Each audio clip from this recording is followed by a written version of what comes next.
Waraka wa Mtume Paulo kwa Warumi mlango wa 8 mstari wa 12 mpaka mstari wa 17, nasoma kwa msaada wa Bwana. Basi kama ni hivyo, ndugu, tu wadeni si wa mwili, tuishi kwa kufuata mambo ya mwili.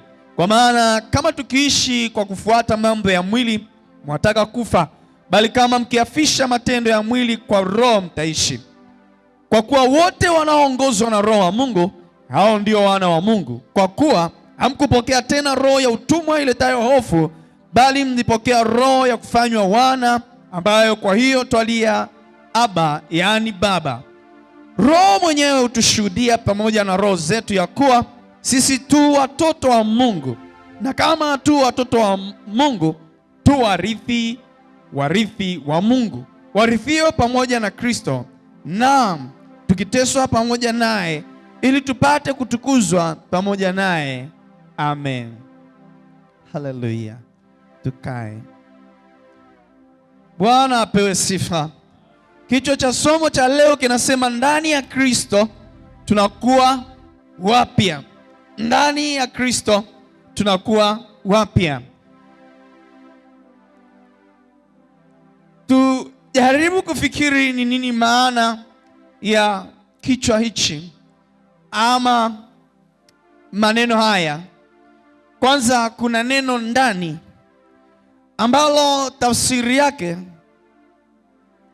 kutoka kwenye lugha mama iliyoandikia Biblia ya Agano Jipya. Tafsiri ya ndani ni kukaa ama kubaki hali fulani. Tafsiri ya ndani ni kudumu ama kuendelea. Tafsiri ya kukaa ndani ni kukaa katika uhusiano wa karibu. Tafsiri ya kukaa ndani ni kuwa katika hali fulani. Bwana apewe sifa. Kwa hiyo kukaa ndani ya Kristo, anaposema kukaa ndani yake, anamaanisha kukaa ama kukubaliana na yeye Yesu Kristo. Watu wanasema ndani kwangu sio kuzuri. Anasema wanaposema ndani, wanasema ndani ya ndoa. Sasa ndoa haina ndani, lakini ndoa ina hali. Anasema ndani ya ndoa ya fulani, sasa ndoa haina ndani. Lakini anaposema ndani ya ndoa, anasema kukaa katika ndoa, kubaki kwenye ndoa, kuendelea kwenye ndoa, kudumu kwenye ndoa. Sasa kukaa kwenye ndoa maana yake uko ndani ya ndoa. Kuendelea uko ndani ya ndoa. Kukubali uko ndani ya ndoa. Kwa hiyo kadhalika na anaposema kukaa ndani ya Yesu, hakuna namna tunampasua Yesu tuingie ndani yake. Lakini kukaa katika atmosphere, kwenye uwepo huo wa Kristo. Kristo ana uwepo wake fulani, ana namna yake fulani ya kuvaa, ana namna yake fulani ya kuongea, ana namna yake fulani ya kufikiri, ana namna yake fulani ya kukabiliana na mambo, ana namna yake fulani ya kupigana vita inapotokea. Kwa hiyo hiyo namna ya Kristo ikikuvaa, tafsiri yake uko ndani ya Kristo. Haleluya. Haleluya. Lakini kwa Kiebrania kukaa ndani, neno ya shav linamaanisha ni kuishi, ni kudumu, ni kukalia. Lakini linamaanisha pia ni kuonyesha mtu anakaa mahali au katika hali fulani kwa muda mrefu. Kichwa cha somo, tukikaa ndani ya Kristo tunakuwa wapya. Ndani ya Kristo tunakuwa wapya. Ili neno upya ni neno kainos, ambalo tafsiri yake ni mpya kwa ubora, ni upya kwa hali yake, muonekano wake. Lakini anasema sio tu kitu kipya, bali ni kufanywa upya kwa ndani. Hii ina maana ya kwamba pikipiki ni ile ile, tairi ni zile zile zimeisha, lakini injini ni mpya. Kwa hiyo bora ni ile iliyofanywa upya ndani kuliko ile inayoonekana mpya nje lakini ndani imechakaa. Kwa hiyo tukiwa ndani ya Kristo sisi ni wapya hata kama utu wetu wa nje unaonekana umechakaa. Haleluya. Haleluya. Aliyeko ndani ya Kristo, Biblia inasema ingawa wanaonekana wajinga wanaopita katika hiyo njia, lakini hawatapotea. Na yuko mtu mmoja ambaye anaonekana mjanja, anaonekana ana akili kwa njia anayoiendea, ila wanaojua kuona mbali wanaona kabisa amepotea. Haleluya. Yaani unaweza ukaona uzuri lakini ndani hamna kitu. Kwa hiyo ubora wa kitu ni ndani, uzuri wa kitu ni ndani. Parachichi linavutia nje kwa maganda yake, lakini ukipasua hivi maji yanamwagika. Alafu lile ambalo nje sio lizuri, lina maupele upele, ndani ni sema ugali. Kwa hiyo tukikaa ndani ya Kristo tunaonekana, tunafanywa wapya, tunakuwa wapya. Hata kama muonekano wa nje unaweza kuonekana amechakaa, unaweza kuonekana amechoka, unaweza kuonekana amekata tamaa, unaweza kuonekana hauna lolote unalofanya, lakini aliye ndani yako ni mkuu kuliko kile watu wanachokiona kwa macho yao ya damu na nyama. Haleluya. Haleluya. Aliye ndani ya Kristo kuna mahali anaweza kufika ambapo mwingine hawezi kufika. Japokuwa huyu anaonekana mnene, huyu mwembamba kuna mahali anafika, huyu mnene kuna mahali afiki. Na huyu mnene kubwa jinga, lakini huyu mwembamba ndani kuna kitu cha thamani ambacho ndicho nguvu zake. Kwa hiyo nguvu zetu ni kilicho ndani yetu na sio kinachoonekana juu yetu. Haleluya. Bwana apewe sifa.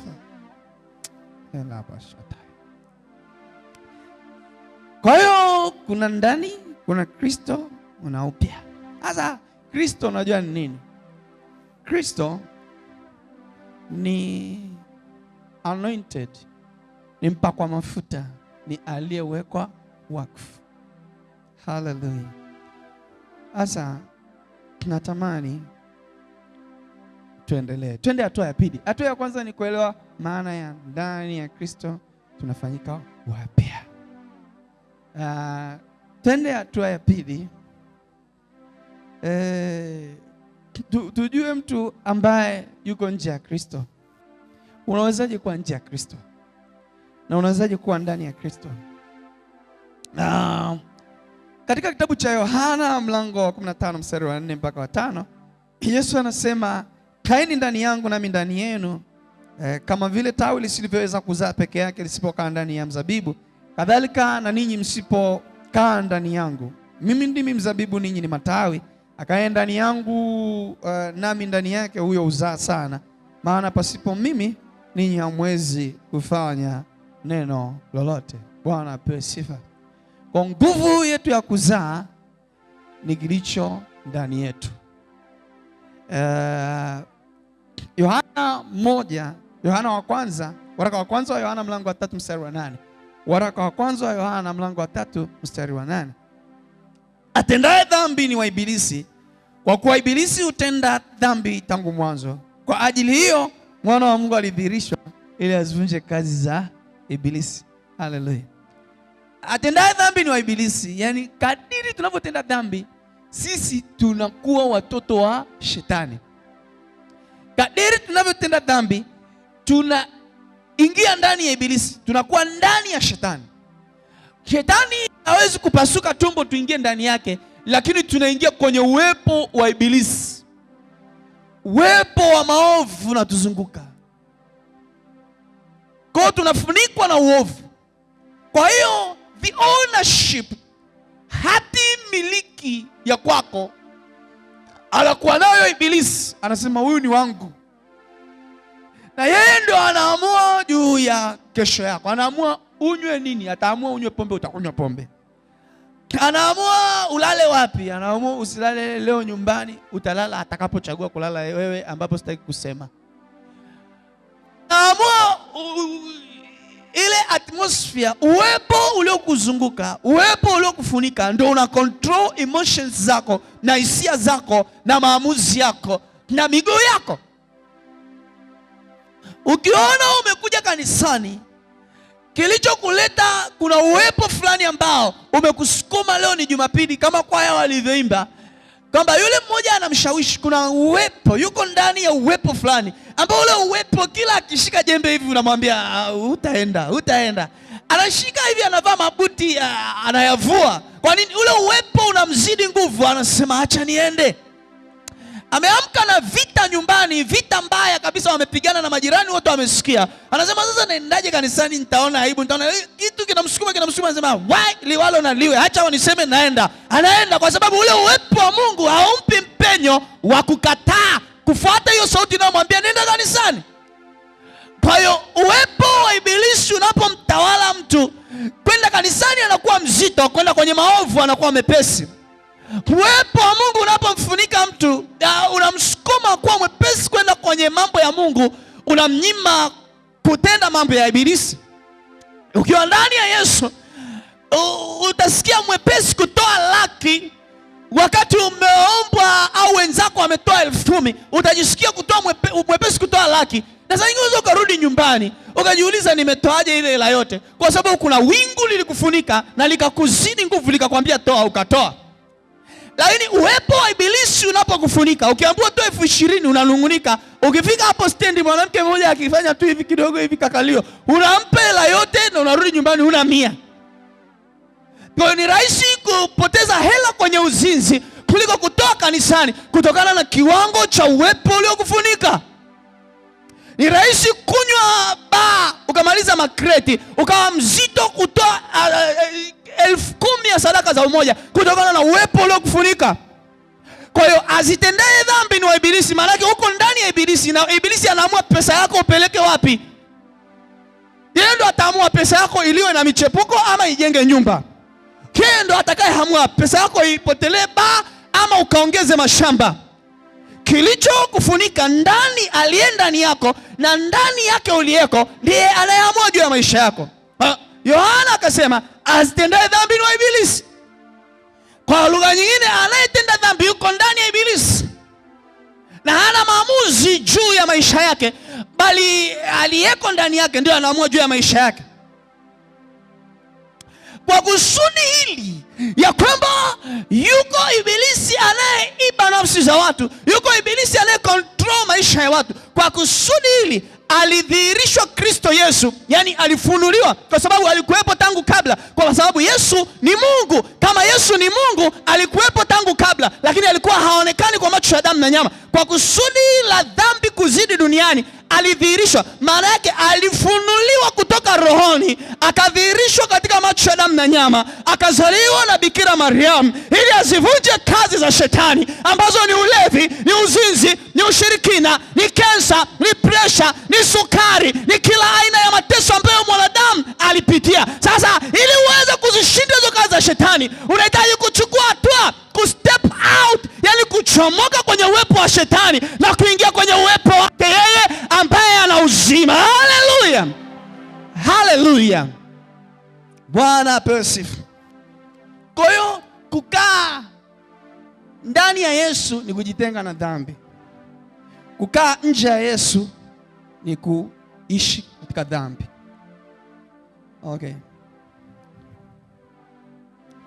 Okay. Sasa Roho Mtakatifu aniongoze niweze kumaliza. Basi tunawezaje kukaa ndani ya Yesu? Moja, kwa kulishika na kuliishi neno la Mungu. Unawezaje kukaa ndani ya Yesu? Kwa kulishika na kuliishi neno la Mungu. Yohana mlango wa 15 mstari wa 7.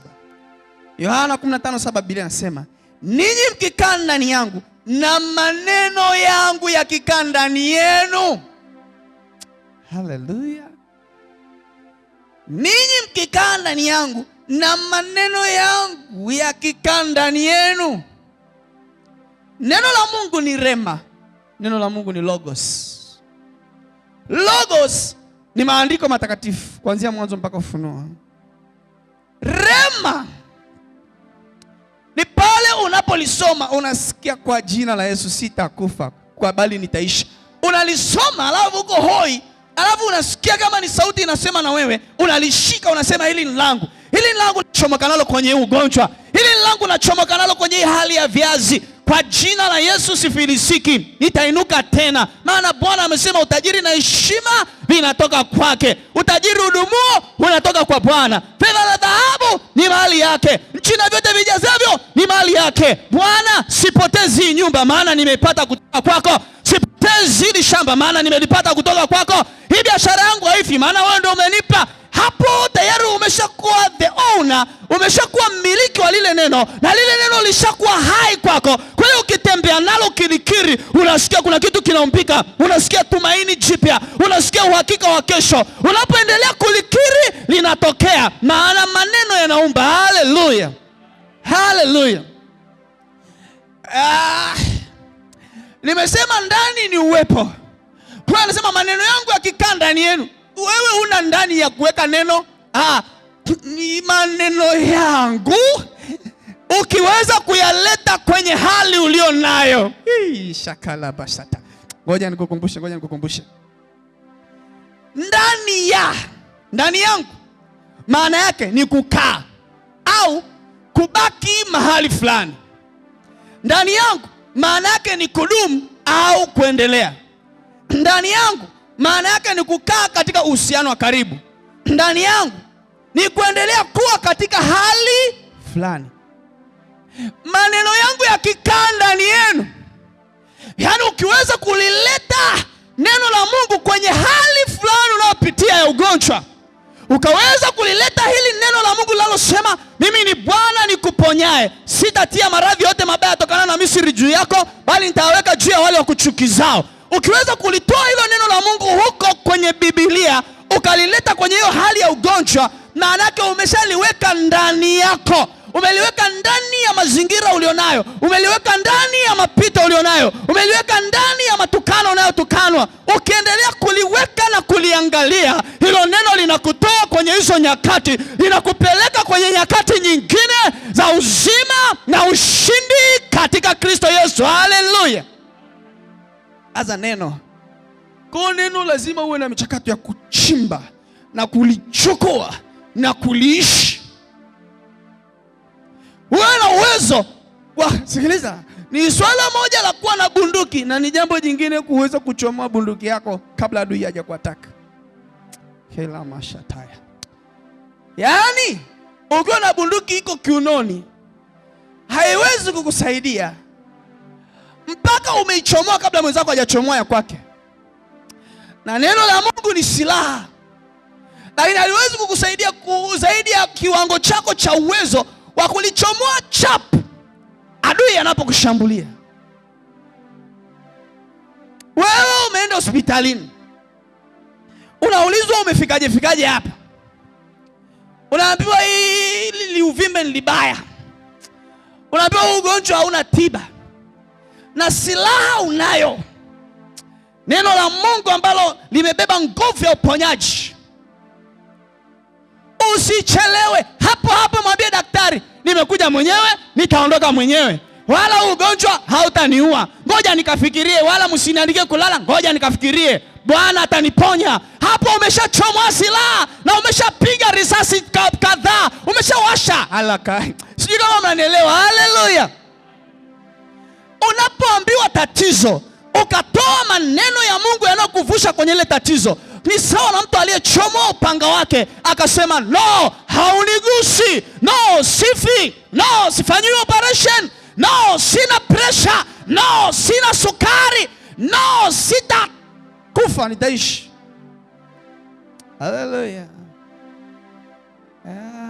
Ninyi mkikaa ndani yangu na maneno yangu yakikaa ndani yenu. Ndani yenu wapi? Kwenye hali mnazopitia. Ombeni lolote mtakalo mtapewa. Ni nini kinakupa? Ni kiwango cha neno. Uwezi kusema eti kwamba huyu hata kufa kwa sababu bastola yangu ina risasi moja. Ukimwasha anakufa, alafu ndio ujue kwamba nilimuona risasi moja. Sikiliza. Risasi inayoua ukilenga shaba kichwani ni moja. Kwa hiyo hata kama una risasi 10 kwenye bunduki yako, haina maana itakayoua ni moja. Kwa hiyo basi, hata kama una risasi moja, ukilenga shaba vizuri unapiga. Kwa hiyo na wewe kama una maneno ya Mungu yale ya Sunday school, ukiamini na kuyashika vizuri, yanatosha kukuvusha mahali. Haleluya, haleluya. Hatuhitaji degree ili kumthibitisha Yesu aliyeko ndani yetu. Hatuhitaji kuwa maprofesa ili kumthibitisha Yesu aliyeko ndani yetu. Tunahitaji imani na neno la Mungu na wepesi wa kutumia hilo neno kwa faida. Haleluya. Na sijakwambia usisome Biblia. Ongeza kiwango chako cha ufahamu, lakini amini hata kile kidogo ulicho nacho. Haleluya. I wish mnipungie mkono kidogo nijisikie kama tuko pamoja. Amen, amen. Haleluya. Sasa sitamaliza, kwa hiyo hizi nyingine nitasoma tu. Maana hata kuhubiri masaa mengi sio kwamba ndio watu kuelewa. Tunawezaje kukaa ndani ya Yesu? Kwa kulishika neno lake. Namba 2, kwa kuenenda katika njia ya Kristo. Waraka wa kwanza wa Yohana mlango wa 2 mstari wa 6. Namba 2, kwa kuenenda katika njia ya Kristo. Waraka wa kwanza wa Yohana mlango wa 2 mstari wa 6, Biblia inasema, yeye asemaye ya kuwa anakaa ndani yake, imempasa kuenenda vile vile kama yeye alivyoenenda.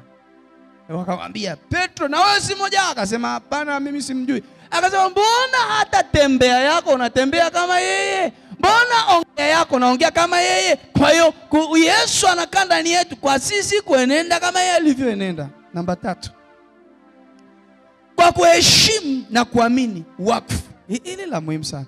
Kwa kuheshimu na kuamini wakfu tuliowekwa kwa Mungu. Ngoja nikwambie maana ya wakfu. Wakfu ni kutenga au kutengwa. Asa kila mnapokuja hapa kubatizwa, mnatengwa. Anasema, mimi nasema hivi, nakubatiza kwa jina la Baba, la Mwana na Roho Mtakatifu. Kwenye maombi na kwenye maneno yetu tunasema roho ya ibilisi ya zamani itoke na utu upya akazaliwe. Kwa kubatizwa mtu anatengwa na asili, anaingizwa katika asili mpya ya Kristo. Kwa mtu anawekwa wakfu kwa Bwana. Haleluya. Kwa kusaidiwa, akipata kipaimara anakuja. Ukimkiri Yesu kwa kinywa ya kwamba ni Bwana na kuamini ya kwamba alikufa na kufufuka na kwamba ni mwana wa Mungu, utaokoka. Anakiri kwa midomo yake mwenyewe. Ukishafanya hayo, ukawekewa na mikono, wewe umewekwa wakfu kwa Bwana. Haleluya. Kitabu cha Timotheo wa pili mlango wa kwanza mstari wa 5 na wa 7 mpaka wa 7. Timotheo wa pili mlango wa kwanza mstari wa 5 mpaka wa 7, nasoma kwa msaada wa Mungu. Nikikumbuka imani ulionayo isiyo na unafiki, ambayo ilikaa kwanza katika bibi yako Loisi na katika mama yako Eunike, nami nasadiki wewe nawe unayo. Kwa sababu hiyo nakukumbusha uichochee karama ya Mungu iliyo ndani yako kwa kuwekewa mikono yangu. Kwa lugha nyingine, kwa kubarikiwa. Maana Mungu hakutupa roho ya uoga, bali ya nguvu na ya upendo na ya moyo wa kiasi. Haleluya. Paulo anamwambia Timotheo hivi, wewe una neema, ulilelewa na wazazi wanaomjua Mungu. Na kwa sababu ya hayo malezi, Mungu akanikutanisha na wewe, nikakuombea, nikakubariki, nikakuwekea mikono. Kwa hiyo ulipowekewa mikono, uliwekwa wakfu kwa Bwana, ulitengwa kwa ajili ya kusudi la Bwana. Kwa hiyo Paulo anamwambia Timotheo, kinachokufanya wewe ni kuchochea tu, usilale sasa. Pambana na wewe na maombi, pambana na wewe na kuamini, pambana na wewe na kusoma neno la Mungu. Sehemu nyingine anamwambia usiache kusoma vitabu. Anasema soma sana vitabu.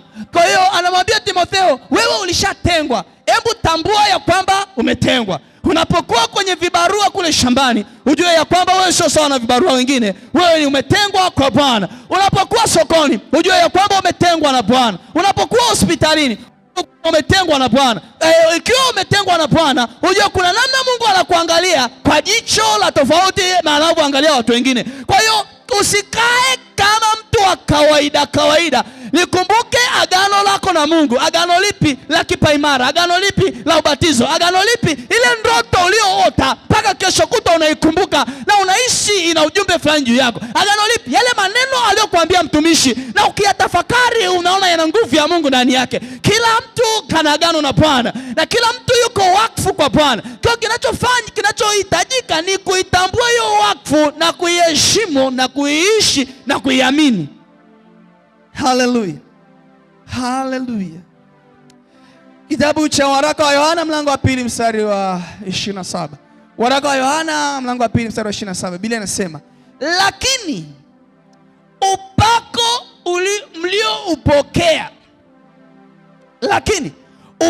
mlioupokea kwake wakaa ndani yenu, na kama vile ulivyo wafundisha kaeni ndani yake. Upako mlioupokea, upako ni anointing kwa Kiingereza. Anointing ni kupakwa mafuta. Kwa lugha nyingine ni kuwekwa wakfu. Aya anasema hivi, upako mlioupokea. Sikiliza, kuna watu wengine walienda kwenye mikutano, wakaombewa, nguvu za Mungu zikashuka juu yao. Upako mliopokea. Mtume Yohana anasema katika waraka wake wa Yohana mlango ule wa 2 mstari wa 27, lakini ninyi upako mlioupokea kwake wakaa ndani yenu. Unapoanguka katika ulevi, ukinywa pombe, unakunywa pombe, ule upako uko ndani yako. Umeanguka katika zinaa, unaanguka katika zinaa, upako ule uko ndani yako. Umeanguka katika matatizo unayo, magonjwa unayo, na upako uko ndani yako. Kwa hiyo majibu unayo, lakini kwa kuwa hujayatambua unateseka. Anahitajika mtu mmoja kuja kutibua kilichoko ndani yako. Kikitibuka kitaamka, kitapigana na hayo mengine yanayokukabili, maana ushindi uko ndani yako. Haleluya. Kuna nguvu ziko ndani yetu, lakini kwa sababu hatujajua tunateseka. Kuna watu tunawaomba msaada, kumbe wao walitakiwa tuombe msaada sisi. Kuna vitu viko ndani yetu vimewekwa na Bwana kwa ajili ya ufalme wake, kwa ajili ya ukombozi wa familia yako, kwa ajili ya kuwafungua ndugu zako. Hey, kuna kitu kiko ndani yako. Kijue hicho kitu na ukiheshimu na ukiamini. Nabii mmoja, sikumbuki kama ni Habakuki ama ni Naumu au Nehemia, akaomba akasema, Bwana, fufua kazi yako katikati ya miaka, katikati ya ghadhabu kumbuka rehema. Hey, kuna vitu viko ndani ya watu vimekufa, vinataka kuuishwa tu watu wamuone Mungu. Kuna saa Mungu anataka uamke, sio upige magoti uombe. Tuanze kumwambia tu Mungu, fufua utajiri ulioko ndani yangu. Mbona ninaona mimi sio maskini? Ni nini kinanikwamisha? Fufua Bwana Yesu ule uzuri ulioweka ndani yangu. Fufua nguvu zako, ziamshe. Sema kwa jina la Yesu. Sema basi, sema kwa jina la Yesu. Nguvu zilizokufa ndani yangu ziamke kwa upya. Kwa jina la Yesu. Utajiri uliojificha ndani yangu na udhihirike, watu wauone. Afya yangu iuishwe kwa jina la Yesu. Haleluya. Mnaelewa? Lakini sema amina baba mchungaji. Namba 4, tunawezaje kukaa ndani ya Yesu? Kwa kuzijua na kuzishika amri zake. Kwa kuzijua na kuzishika amri za Yesu.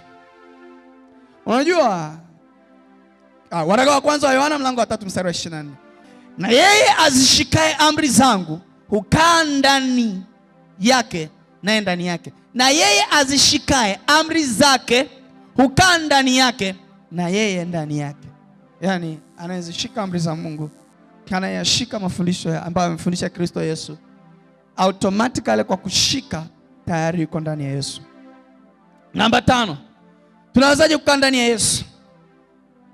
Kwa kuhusiana vizuri na Roho Mtakatifu wa Mungu. Waraka wa kwanza wa Yohana mlango wa 4 mstari wa 13. Kwa kuhusiana vizuri na Roho Mtakatifu wa Mungu. Waraka wa kwanza wa Yohana mlango wa 4 mstari wa 13.